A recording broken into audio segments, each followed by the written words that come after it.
This is The Joe Gaither Show on BamaCentral.com.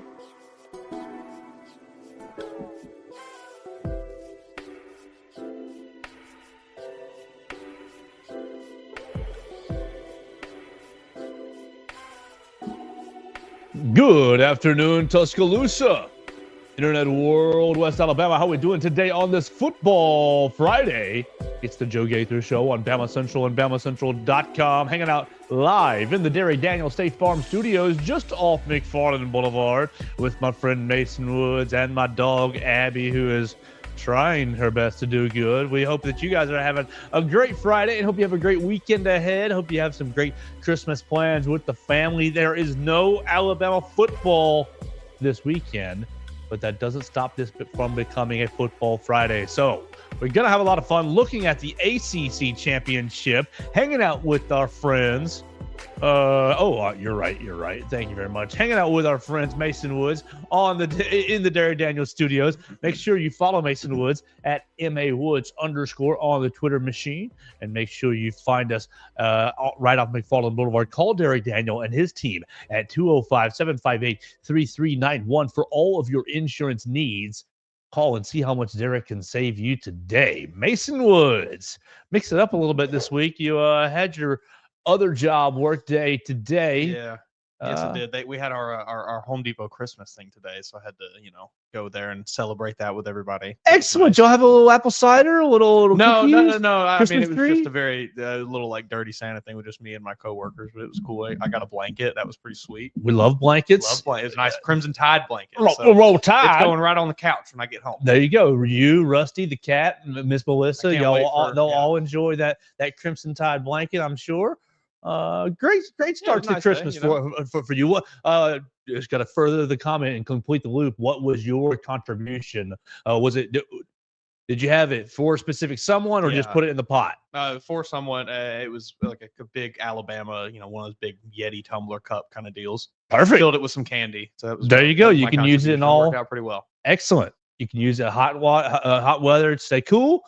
Cool weather stay hot. That's usually what I'm using it for. My coffee. Good gift. Good job. Way to Way to make the coworkers feel good. Feel the Christmas spirit over at the Home Depot. But we are now ready for the weekend. And it's a sparse weekend for the Alabamas, from the Alabama perspective, just because no football, no basketball. You're really looking, let me see what is on the Roll Tide calendar, just out of curiosity, because it's really, really empty off the top of my head. Now, okay, December tonight, a little gymnastics preview meet over at Coleman Coliseum. I see you, gymnastics. Track and field over the weekend is that going to be the season opener up in Boston? Oh, gross. That's gonna be it's indoor. Duh. We got any ladies hoops? They've been crushing. No ladies hoops. The ladies hoops actually lost their first game of the year last night to Cal, 65-69. So it was a close game out there in Berkeley. So it's on the road. They've started off really, really well. They really have. What are they? 7-1 or something like that. They are. We don't want to. They're 9-1 now. You're 2 games behind, my man. They went on a 9-game win streak and could not push it to 10. They're going to return home on Sunday, next Sunday. They're going to return home, and it's going to be their next game next Sunday, December 15th, against Murray State at 2 p.m. So take you and the loved ones to church, and then pop on over to Coleman Coliseum next Sunday to watch the girls try to get their 10th win of the year. Maybe do it faster than the men will. Yeah, absolutely. So, okay, really empty calendar. Gymnastics kind of inter-squad meet tonight in Coleman Coliseum. Track and field indoor in Boston on Saturday. Nothing on Sunday. And then we'll be obviously back here with you on Monday. Sunday, obviously, look, is the big deal. It's Selection Sunday. It's going to be 11:15. Is that what it is? 12:15. So. Let's find out. College football selection showtime Sunday. Of course, it just says Sunday, December 8th. Don't bother giving me noon time on Sunday, December 8th, which is 11 o'clock Central Time. So I think you will know about 11:15 Sunday morning. Yeah. Unless they want to, I guess, drag it out super long. But usually I feel like with the last show, they're pretty good about it, aren't they? Well, most of these shows, they've been pretty good about, let's get right into the rankings. Yeah. Here's 25, 24, 23, 22. And they'll take a couple pauses to be like, oh, this was a different. And then maybe they read the comments on the last few years, because I remember last year, maybe the year before, it was like every selection show was like an hour and a half long, and it was just Reese Davis up there spewing nothing for no reason. Well, exactly. I mean, you don't need the 30 minutes of what do you think the rankings will be? We don't know. This could happen. That could happen. Now let's reveal them after 30 minutes of pontificate. And then you go another hour of this is what just do it like you've been doing. Spit the rankings out and then react to them. I think that's going to be what happens. So it's about 11:10, 11:15. You're going to know if Alabama is in on Sunday. We'll probably know already if Alabama is in based off of. You might know right now. So, well, exactly. We'll weave that into this conversation. Saturday night at 7 o'clock, 7 o'clock Central Time on ABC. Clemson is taking on the SMU Mustangs. The eyes of the world turn to Charlotte, North Carolina. The eyes of Tuscaloosa for sure. And really, I'll use this to further your comment. I've got a Georgia fan buddy who he might paint his face orange with some purple tigers on it. I bet there's a lot of teams watching this that are not Alabama fans that will be very, very hard rooting for Clemson. They're saying Dabo, NIL, GOD. You know, they are singing the Clemson praises this weekend. Dabo. And I said, Billy. I said, Billy, do you want Alabama to Clemson to win, and so Alabama is left out more than you want Georgia to win this weekend so that Georgia gets a bye? He said yes. I mean, he's locked in either way, so I guess I can't blame him. You got to play that hater role. I kind of respect it. You do? I kind of respect it, honestly. As a hater myself, I respect it. To me, it's just like whatever. Just cheer for your own team. I mean, he don't want to play Alabama. I know that to be true. I know any Georgia fan does not want to see Alabama in this playoff. That is Kirby Smart's kryptonite, apparently, and it does not matter who was on the sideline for Alabama. Kalen DeBoer, Nick Saban, whoever. I think Georgia fans have every right to be rooting for Clemson. I think anybody has every right to be rooting for Clemson in this game that is in this playoff field right now. Any of these teams that are pretty much locked in here, I doubt any of them would rather see Clemson or rather see Bama than Clemson. Well, of course. I mean, yes, you'd rather see Clemson than Alabama. I just think it's elite hater. Just like, oh, come on. Just cheer for your own team. And who cares? Like, is Alabama really living in your head like that? Is that really? And I guess it is. I guess they are across the country. I've always been one to downplay, from the inside of Alabama circles, do you get a lot of, they're biased against us because they're jealous, right? And I've always been downplaying that. But then you see stuff like this, and it's like, well, I guess you're right. Me and my dad, lifelong Alabama fan, much like, a lot of people I know, and he is he constantly talks to me about how much they hate Alabama, but it goes both ways. Alabama gets the benefit of the doubt a lot of the time. Alabama got the benefit of the doubt in this playoff. They looked at them and they earned it. They played on tougher schedule than the teams they were up against, but they got the benefit of the doubt too for being that crimson and white with that big A on the screen. So, while the average public probably hates Alabama a lot, I would say that a lot of the media, a lot of the people in charge realize what kind of weight that brand carries and respect it accordingly. So before we talk really about the actual, Clemson and SMU game, you brought up something before we got started, which was the ESPN Football Power Index is basically odds to make the playoffs, percentage chances to make the playoffs. And there it was like 96, 98%, 99% for SMU if SMU wins the game. All right, great. That's what we all assumed. If SMU wins, all the rankings from this past Tuesday night will hold into Sunday, and Alabama will be in at 11. Great, no problem. Then they flip to if Clemson wins the game, And do you have it pulled up? Was it 72%? 72%. Alabama still has a chance to make the college football playoff with a Clemson win per the All-State playoff predictor. That is insane to me. And while obviously we cover Alabama and it's better when Alabama wins, and I get a lot more cool experiences when Alabama wins. So great. It'll be cool to go up to to Notre Dame, go up to Ohio State, go up to Penn State, wherever they end up seeding Alabama. But to read that feels very icky to me. Sure. Because does that mean, and yes, it does. It does mean if Clemson wins, that means that according to the people that have got this metric, that they think that the playoff committee is going to say, well, SMU, you have 0 ranked wins. Alabama has 3. Mm-hmm. Your resume, I think you play the 75th or 70, in the 70s in strength of schedule. Yeah, I think 82 or something. I think. Just so not good. Not just like the rest of the ACC. Yep. I mean, what a crime for the ACC to have their 3 best teams, Clemson, Miami, and SMU, to all be with a good record, but none of them have played each other in the regular season. That's how unbalanced your schedule is in that league. Yeah. And so look, when you stack the resume up, sure, I think you're right. Alabama's resume is probably better. Yep. But what you did on Tuesday night, ranking SMU at 8, right? Mm-hmm. 9 at 8. You rank them ahead of Alabama by 4 spots. If Alabama doesn't play in their conference championship game, which they're not, and we're okay, we can accept that reality. Mm-hmm. Their resume is done, and they're in the house at 11.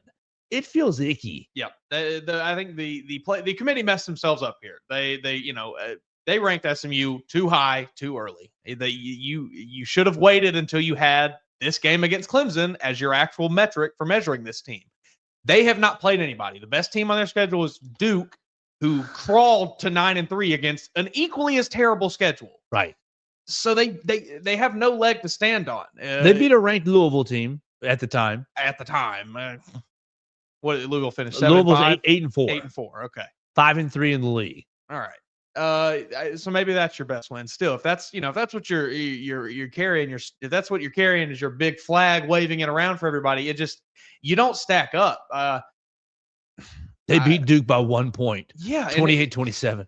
And if I remember listening, I was trying to get in, read about, listen to some previews about this game. I think it was like a last second score where Duke basically had the game in hand, and SMU either got a turnover and then scored really quickly, So it was almost a fluke win for SMU where they, really, you play that game again, they might lose it. So you don't have any argument outside of, well, we have all these wins. It's like, sure, they look really good on paper, but when you get into the schedule, those wins came against no one. Yeah, the game actually went into overtime. Duke scored with nine minutes left in the fourth quarter to tie it. They went to overtime. SMU scored, kicked a field goal, or kicked next point. Duke scores, went for 2, didn't get it. So, I mean, good on you, but that's a coin flip play. That is like that's a total coin flip play. I'm sorry. That what is it? 11. That number 11 or that number 10 looks really cool, but it means nothing. They're at 8.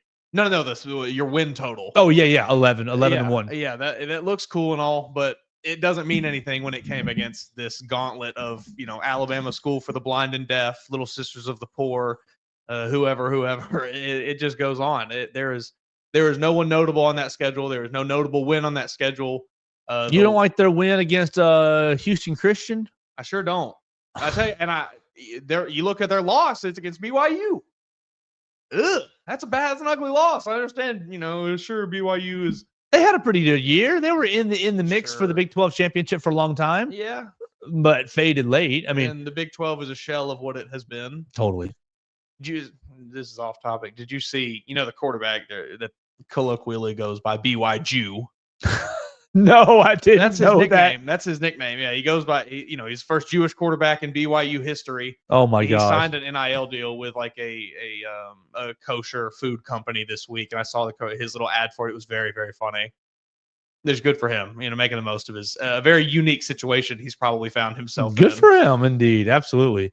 So that's where I want to start with. Does this game can our listeners, can our viewers schedule a Christmas concert? Can they schedule, can they take the family on a, let's go look and see what the Christmas lights in the special neighborhoods across the Southeast and not even watch, look, you're about to be locked into the couch for the next several weeks in holiday season. Yep. So for the family men and women, this might be, you got this weekend and next weekend before the college football playoffs start. If Alabama's going to be in this thing, you're going to be locked in. So, Mason, can our listeners and our viewers say, oh, it doesn't even matter. I need to take advantage of Alabama not playing. I need to hang the Christmas lights. I need to clean the house. I need to make sure that whatever the pantry is full for the Christmas season for everybody coming over. I need to go whatever that we need to do for the holidays.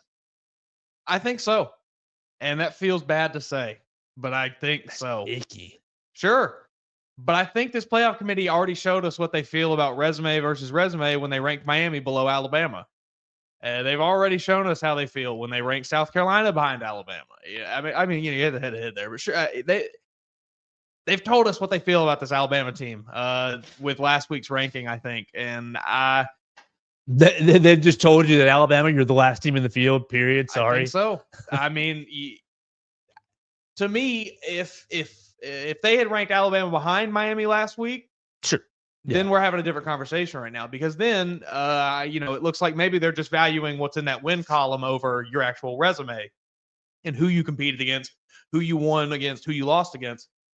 But since they did not do that, since the Miami Hurricanes got what they felt was the short end of the stick, I would imagine it would continue through this week if SMU does not prove itself against the one team or the one chance that they have to prove themselves. If they can't do it, Sight, you're out, buddy. I hate it. All right, let's talk about the game. Before we talk about the game, we'll tell you about our friends, Dustin Foley and Purple Total Roofing. They're the most reliable residential roof replacement company in Alabama and Mississippi. That's right. If you're in Mississippi, you can get your roof redone as well. Purple Turtle Roofing, whether it's addressing leaks, storm damage, or general wear and tear, Purple Turtle Roofing is going to be there to deliver exceptional roof repair for your property. They're the leading expert in local residential roofing solutions, specializing in providing unparalleled service and quality craftsmanship for all your roof replacement needs.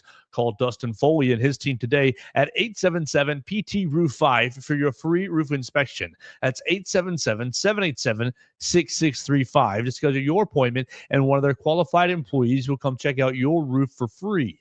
Making sure you're prepared for any and all of life's storms. You can check them out online today at roofturtle.com. And I encourage you, if you're on Facebook, to find Purple Turtle Roofing. Dustin Foley and his team put out a score prediction contest this past week for the Iron Bowl and promised to do many more of that. Looks like they were giving away gift cards. Looks like they were giving away merchandise, perhaps. It might be a great way to put your football knowledge to good use and get yourself a brand new roof from Purple Turtle Roofing. So find them on Facebook as well to make sure that you are part of their next prediction contest. Mason Woods, the game opened at Clemson as a 2-point favorite. It is now SMU as a 2.5-point favorite. So the line has moved 4.5 points. You're looking at the Clemson Tigers. Kevin Jennings, right? Kevin Jennings has replaced the SMU starting quarterback and has been their starting quarterback for quite some time now and has been dangerous on the ground and in the air. He's got 2,700 yards passing, 19 passing touchdowns. He's got several rushes as well. He's dangerous on the ground. What's his total? 344 yards on the ground and 4 touchdowns since he's taken over.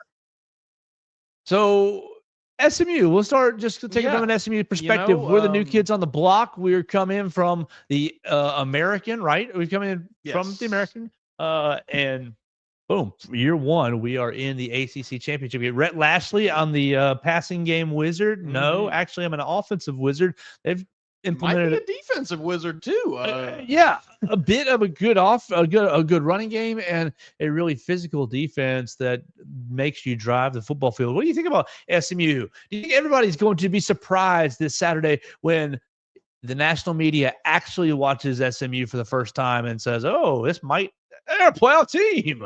I think they might be. You know, we spent that whole first bit of the show there doing resume talk, talking about, well, if you lose this game, you don't deserve it at all, SMU, because you haven't played anybody. You haven't proven it. But all that to say, I do actually think this is a good SMU team. I just think you have to prove it. I just want to see it. I just want to see you prove it. And I think they will. I feel good about what they can do offensively. You look at Rashard Smith, the running back. He's got almost 200 carries this year for 1,200, right about 1,200 yards, 14 touchdowns. He can catch the ball out of the backfield. He's got 30 receptions for 270 yards, 3 scores. So I think this offense is very versatile from what they can do. And, you know, I think the thing to start with, you know, to note with this team, 22 players from the transfer portal. Over, I think I heard it was like 85% of their starting snaps this year have come from players in the transfer portal. On that, 22 from this cycle, I think the whole roster is like 60 or 70 transfers as a whole. So this is, I mean, you know, you want to talk storylines heading into this game. Little old Clemson with zeros, I guess technically 1 transfer, and he is Paul Tyson, who is a graduate assistant that is listed as the Wouldn't emergency you love to see quarterback. Paul Tyson play? Oh, that'd be so funny. And he slings like 8 touchdowns, ACC Championship, sets the record. He tears it up, Clemson wins, and he says, middle finger to you, Alabama. I just got you, you know, and all the Alabama fans. That's so Bear Bryant's great-grandson kicking Alabama out of the playoffs. But, yeah, so, you know, back to, like, the game. I think this is a big kind of this could be a big storyline for the Clemson Tigers and Dabo Sweeney and the way that he likes to run his program, the way he likes to operate things up there in South Carolina, because he has been so adamant about not utilizing the transfer portal. He's been so adamant about not, you know, trying to acquire talent any way other than the good old-fashioned way, getting these kids in high school and recruiting them. You might stumble here, Dabo, because it might finally come back to bite you, because this newcomer that came to your conference that you've dominated for the last decade, they did it the modern way. They got the 60, 70 transfers, completely revamped their entire team, and here they are to come knock your doors down. And I think it might happen. I don't think SMU is going to come out here and destroy them, but I just don't think Clemson matches up super good with what SMU does. They have a very strong defense. They get after the quarterback. 85 sacks in the last 2 seasons. Like, Clemson, I don't think they're going to really have an answer unless Cade Klubnik just goes absolutely nuclear in this game, because what is the running back? Phil Maffa, he's dealing with a little bit of injury issues. He's going to be limited, I think. Obviously, they're going to try to get as much out of him as they can, but it just didn't look good for the Clemson Tigers here, I don't think. And, you know, I say all that to now say that anytime you doubt Dabo Sweeney, he proves us wrong, it seems like. But I don't know. This is not Trevor Lawrence's Clemson. This is not Deshaun Watson's Clemson. You know, this is a new team. They have not performed well against top 10 teams the last 2 seasons, the last 3 seasons. So, I just looked at it. You're actually going to have a ways to go before you got to Paul Tyson. You get Birmingham native Chris Vazina first off the bench. If he were to be the reason that Alabama got left out of the playoffs, because he wasn't really on the. I think he was always attracted to Clemson.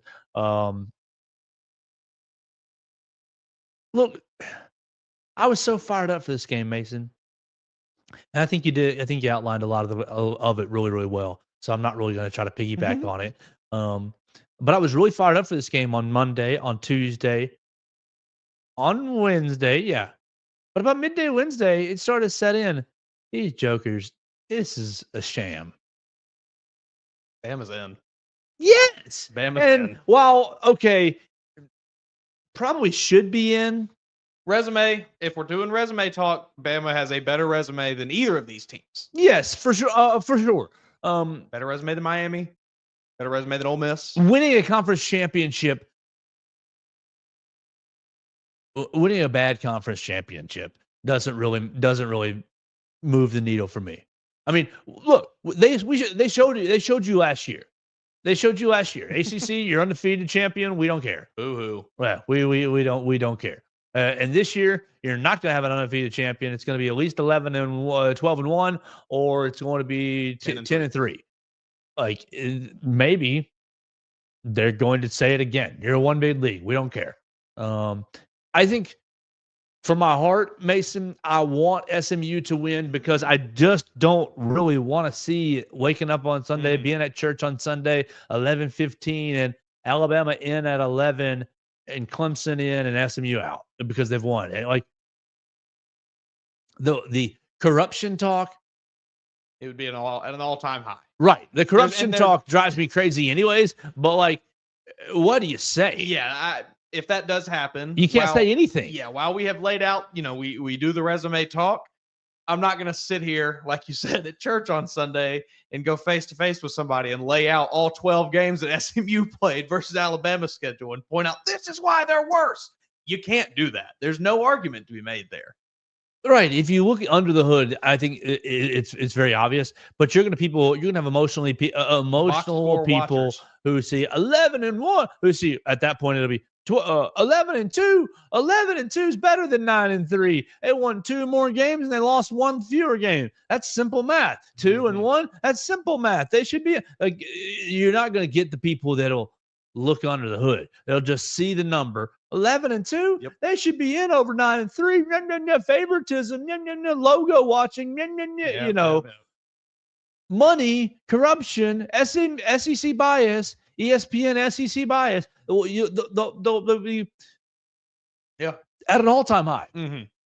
And that'll drive me crazy because I think you have a certain, like, college football is great because look, everybody has a college that their mama and daddy liked and kind of get passed down to them, or everybody has a college that they went to and stuff. Like, it's kind of ingrained in the fabric of the culture, especially in the Southeast. But you get a lot of very casual fans because it's a low barrier of entry. Yeah, you just got to turn it on and be like, oh, my closest college is Tuscaloosa, whatever the case may be. That's who I like. Low barrier of entry. I wore those colors one time. Right. Low barrier. And so because of that, I think that you're not getting people who are watching it day in and day out. You're not getting people who, and they're but they're the ones who are going on Twitter and making all that. This is favoritism. Yep. It's not favoritism. I'm sorry.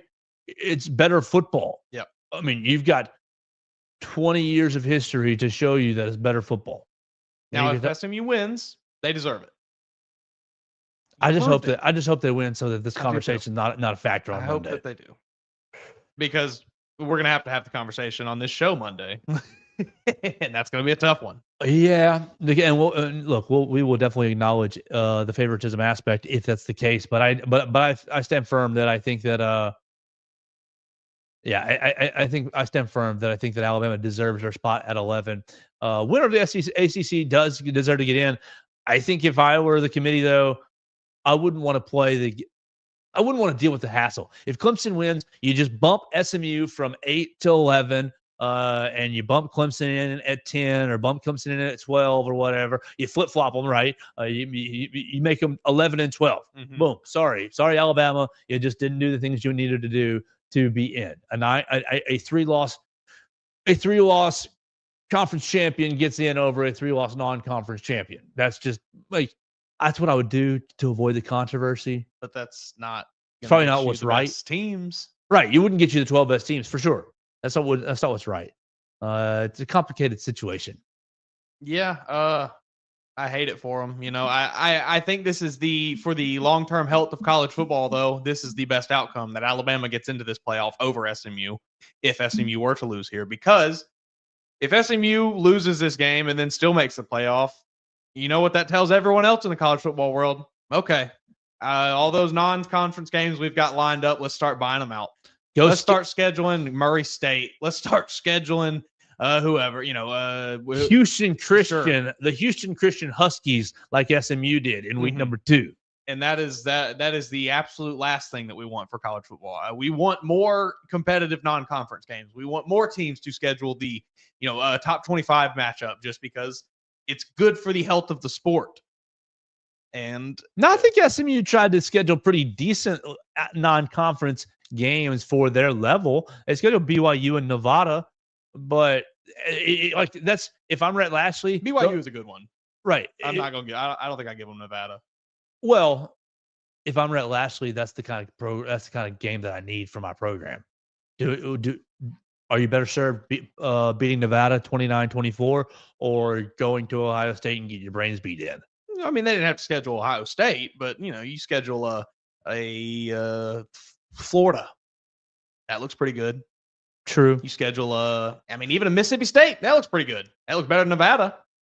And that's probably about the same level. But you get that SEC, it means more. It just means more. Hashtag.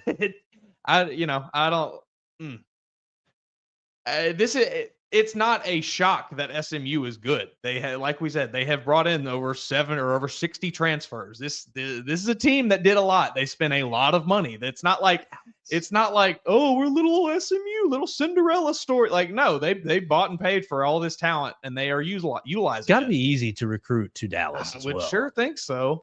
Come have our barbecue, watch the Cowboys, take you to a couple Mavericks games. Right. Meet Mark Cuban. Oh yeah, that'd be cool. I like Mark Cuban. He seems like a cool guy. Sometimes. Yeah. Sometimes he is. He's got a little quirky lately. But yeah, he is great. That would be fun. That'd be a great place to recruit. Yeah, it'd be hard to recruit against them. That's for dang sure.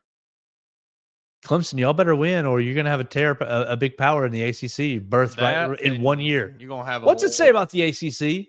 I think it says bad things about the ACC. Right. Well, that you can go to the portal over a couple of years and say, yeah, we're ready for the ACC, and we'll go to the portal again and get the right pieces. Because you look at, this is what Ole Miss did in the SEC, and it did not work for them. Did not work at all for them. You lost Kentucky at home. You lost LSU on the road. Then you lost to Florida, duh. So it does just mean more. So ACC is a weak conference. They do not belong in the power discussion. It is the power 2 and everyone else. That's yes. That's what people don't understand. People think that the ACC and people think that the Big 12 are playing the same sport that the Big 10 and the SEC are, and they're just really not. All right, Mason, let's turn it over to a little basketball. Before we do, we'll remind everybody again, we are live in the Derek Daniels State Farm Studios, just off McFarland Boulevard, past the Tiger Rock on the left. Call Derek and his team, Red Reese and Victoria, 205-758-3391 for all of your insurance needs. Derek and his team will be happy to get you a quick quote or talk you through any questions. 205-758-3391. Call and see how much Derek can save you today. Mason Woods, you better enjoy Darian Reed and LeBaron Philon. No Alabama basketball this weekend. Next Alabama basketball game will be against the evil Creighton Blue Jays next Saturday. But Kevin Sweeney, Sports Illustrated, puts out his newest mock draft 2 hours ago. And coming in at number 19 is Alabama forward Darian Reed. And coming in at number 21 is Alabama guard LeBaron Philon. You can't have him. Freshmen, two freshmen. Have them. One and done for both. That would be great for this Alabama program, obviously. That would be fantastic to see two more players get drafted in the first round of the NBA draft. One and done. But, man, that would be tough for me as a fan because I really do love both these players. Darian Reed he is probably this team's most consistent defender. I think during the Oregon game, they had him mic'd up, and you could even hear one of the Oregon players walked up to him and asked him, "So you're their best defender?" And he just kind of said, "Oh, you saw that on film, you know." So he is this team's best defender. And then, like we say about LeBaron Philon every time we talk about him, he is the everything man. He does absolutely everything well. He is all around the game. He's all around the court, and at any given moment, he's there. He's just.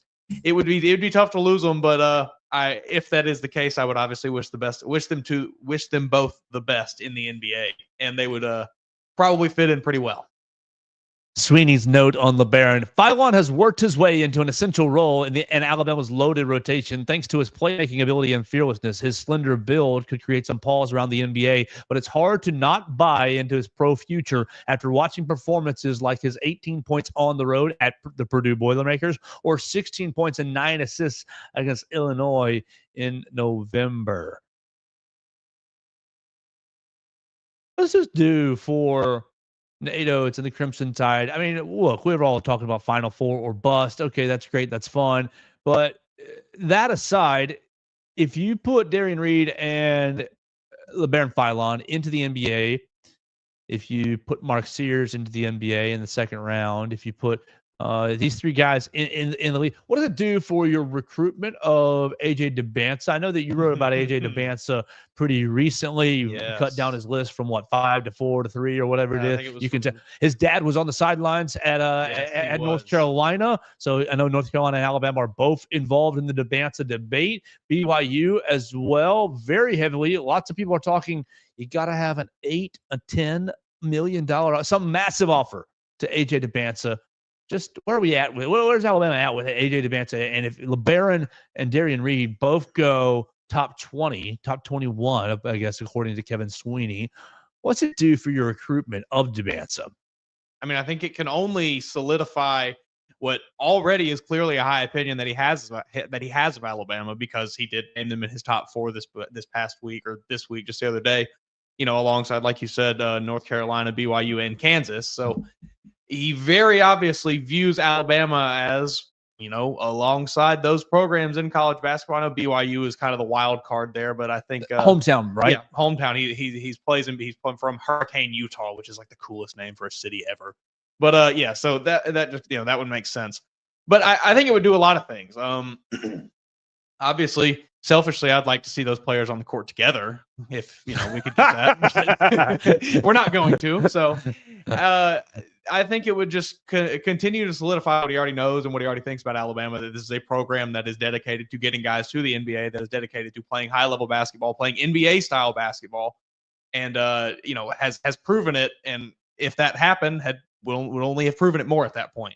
I know, like you said, his dad was in attendance of the UNC game, and then I think. What do you think his dad thought of that performance? I bet he enjoyed it. I bet he had a good time. I bet he was probably surprised. I doubt that he showed up to that game expecting to see as much of a blowout as he did, but I have to think it left a good taste in his mouth for the Alabama Crimson Tide, at least. Maybe not for North Carolina, but. Maybe going to maybe helped NATO solidify that discount, that NIL discount. It may be. Hey man, we'll put you on these big stages. I mean, the thing with him is, it's 1 year, man.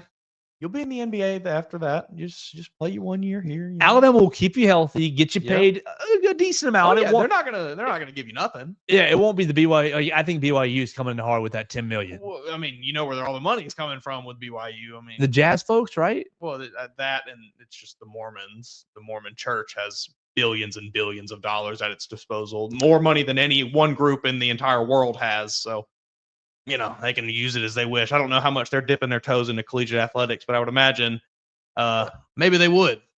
Yeah, to see somebody represent. I mean, in basketball, one player, it goes a long way. I think DeBansa is going to be that kind of a player as well. He absolutely is. I was reading a scouting report about him the other day, and I think the one thing that I remember reading, and it was the last thing in the report, was just there is not one player in the country with a higher ceiling than AJ DeBansa. Yeah, for sure. Length. What is he, 6'8", 6'9", 10? Mm-hmm. He's in that range. Length, shot-making ability, athleticism, the way he handles the basketball. I think that, one thing it's going to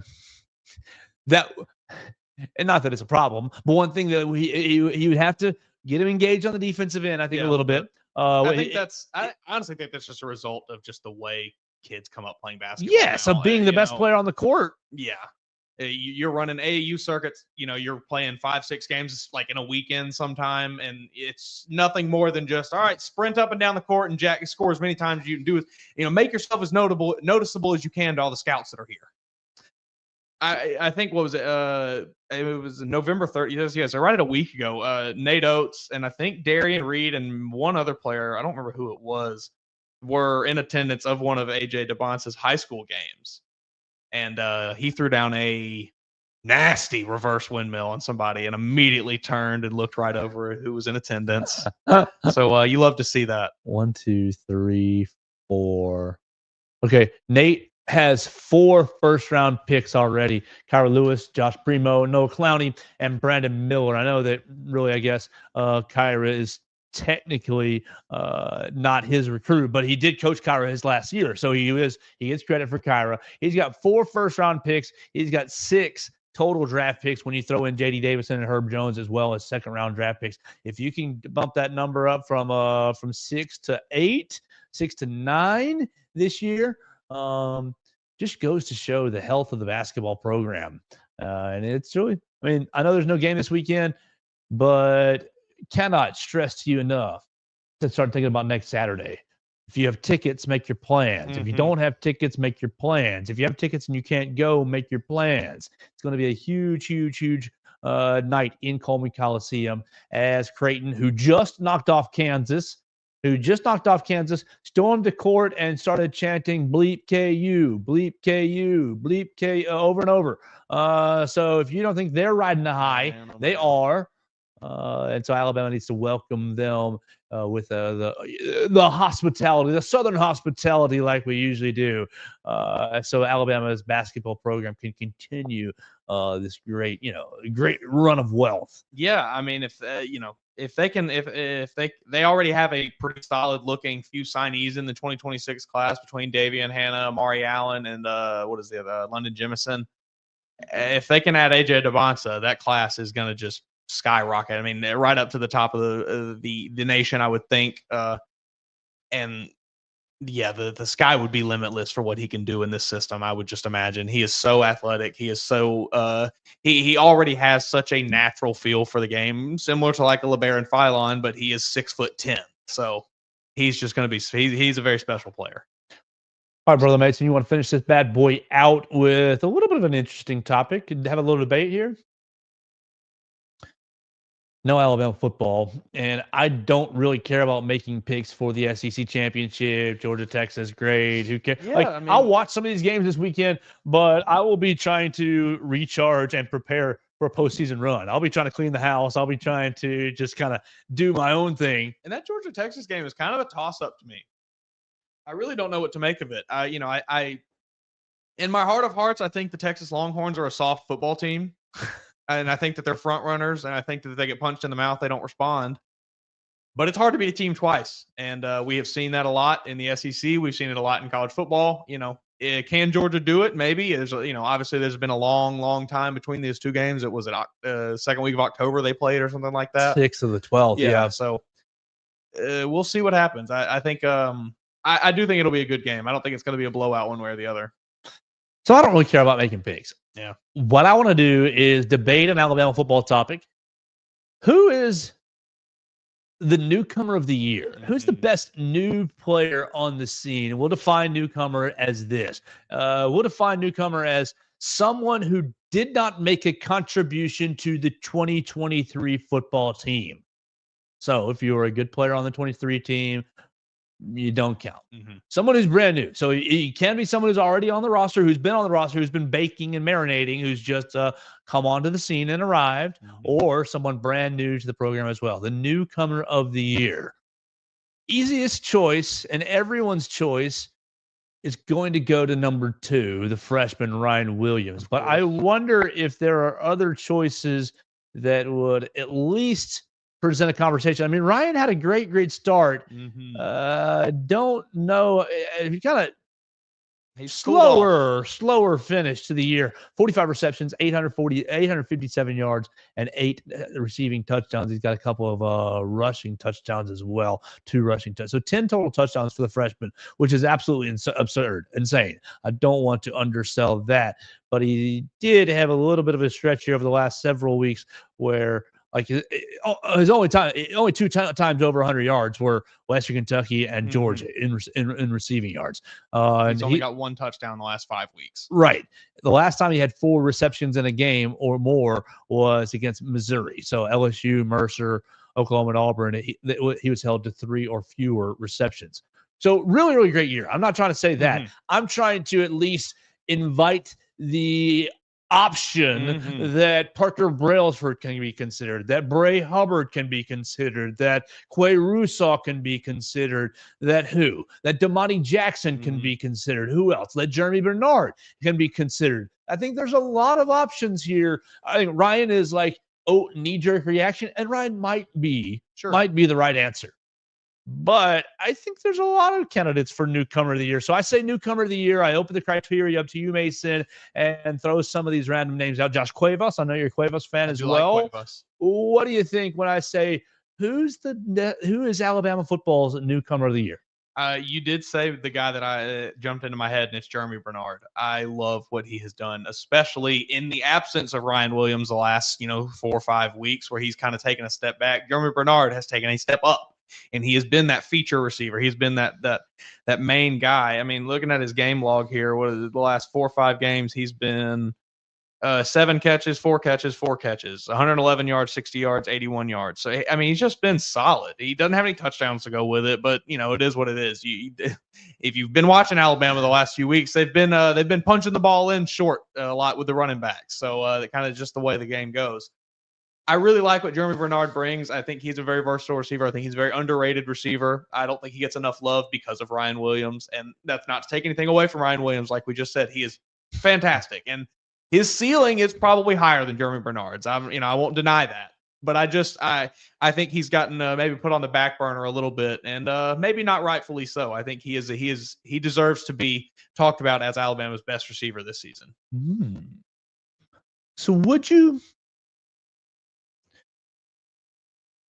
think the best way to decide this? If we want to make it just one person, or make it a top 3? Because I think that it's hard to rank them because what everybody. I don't know where you're going, but I think I might know where you go with one of them. Yeah, walking into the year, you're thinking Jeremy for sure. You're thinking Parker, and you're thinking Keon Sabb. You're thinking Parker Brales. You're thinking Keon Sabb. You're thinking Ryan Williams. Yeah. Obviously, Keon had a good year until he was hurt. Sure. I think you got to leave Ryan in your top 3 somewhere, just because of how just utterly insane some of the things that he has done. Absolutely. And I mean, he burst onto the scene so just like it was like he had been playing college football for 2 seasons already, but his first game. He just looked so comfortable out there.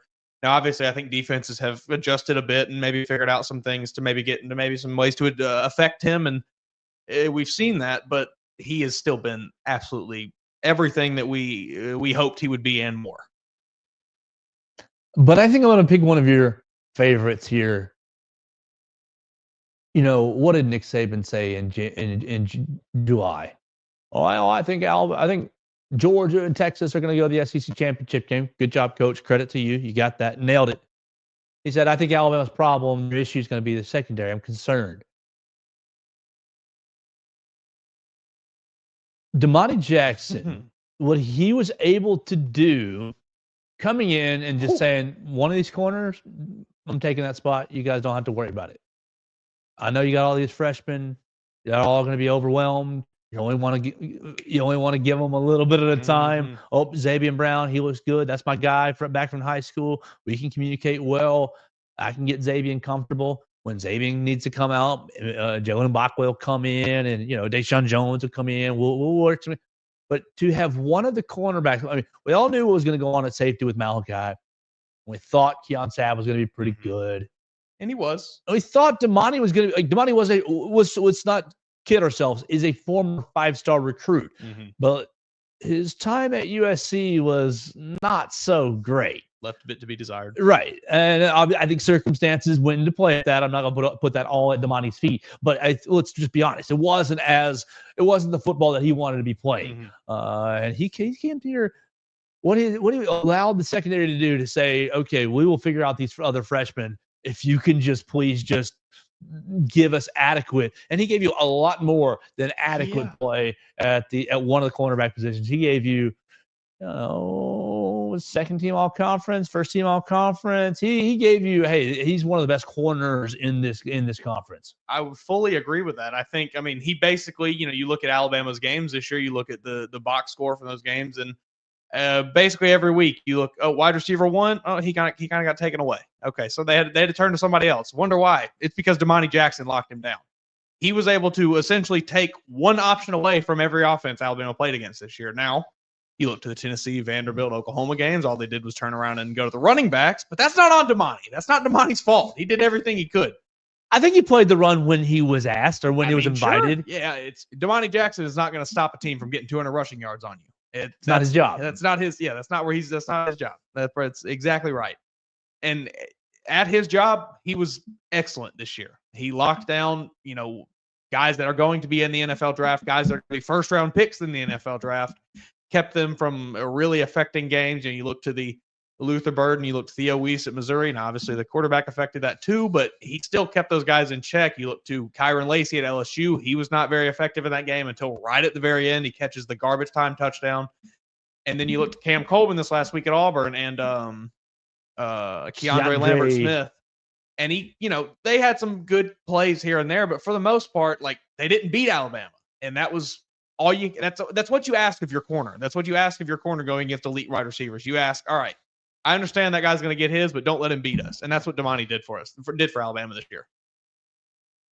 So I think Ryan belongs in the top 3. I think Damani belongs in that top 3. And honestly, I wanted to say Bray Hubbard and I wanted to go with you for Jeremy, but I got to go with Parker Brailsford because of what the stability that he offered you on the offensive line. Now, lost his helmet half a dozen times this year. Strap it up, big guy. He said one of the times they gave him too big of a helmet for his hair at one point. They thought the hair would, but they sized down and made it work or whatever. But yeah, I think that what he was able to give you, I mean, we'll go the lazy route and just say the improved snapping. Sure. I mean, it's obvious though. That is a plus. But then also to say, hey, you didn't have to play. I mean, there are other options at center right now. I mean, Geno Vandermark out of the transfer portal is an option. Rock Montgomery is an option, probably. Joe Anata is an option. Casey, you got some of these young guys that have very limited experience once you're past Geno Vandermark. And he allowed Geno to spell Jaden Roberts. And I think he held it down there in the center. So, yeah, I think if I had to settle a top 3, I'll go Ryan, I'll go Damani, and I will go Parker Brailsford. I hate singling a single person out. But if I had to, golly, my newcomer of the year, I think you're probably going to go Damani. Yeah. I like that pick, and I love the Brailsford pick. He does all of the things that you just said. He provided so much consistency and so much just solid play from the center position this year. I mean, I don't even know that I can remember any bad snaps off the top of my head. I don't really remember any plays where you're watching it and you see that Parker Brailsford directly missed a block. Like he did his job and he did it very well, did it efficiently, and he kept the offensive line moving, kept them. He was kind of a leader of that group. It felt like this year at times, and yeah, like you said, he allowed the other guys to rotate around the other positions around him. So yeah, he was very, very good transfer, very good pickup for Alabama in the transfer portal this year, and he was awesome. You want to stick with Jeremy, or are you going somewhere else here? I like Jeremy too much. I just like him too much. I got to stick with him. We love it. So we're going Damani Jackson and Jeremy Bernard as our newcomers of the year. You can let us know if we're right or wrong in the comment section at Joe Gaither 6 on your favorite social media machine. We are going to get out of here for the day. We hope you enjoy your conference championship game weekend. If it's your thing to watch every single game, then do it up. But if you'll probably see some entertaining games. Yeah, it's going to be great. But if you are thinking about getting some Christmas things done with the family, this might be the time because Alabama is about to be back playing football either in South Bend, in Columbus, Ohio, or in Happy Valley, Pennsylvania. So we'll see as we continue. We'll be back on Monday to tell you if Alabama was in or out. So react to the field and react to the matchup right here on the Joe Gaither Show on Bama Central and BamaCentral.com.